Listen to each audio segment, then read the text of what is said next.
Here's a guide on growing your own cherry tomatoes from seed. Get yourself the Mayford Cherry Tomato bite-sized variety seed. Plant your seeds in seed trays. Sow the seeds just 5 mm deep. Cover it lightly and keep it moist. After 6 weeks or when the seedlings reach 10 cm in height, it's time to transplant. Plant your seedlings 45 cm apart and plant them in rows 140 cm apart. Trellis or stake the tomato plants as it grows.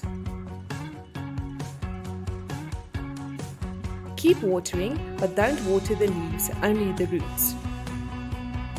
And after about 65 to 90 days, you can harvest your own cherry tomatoes.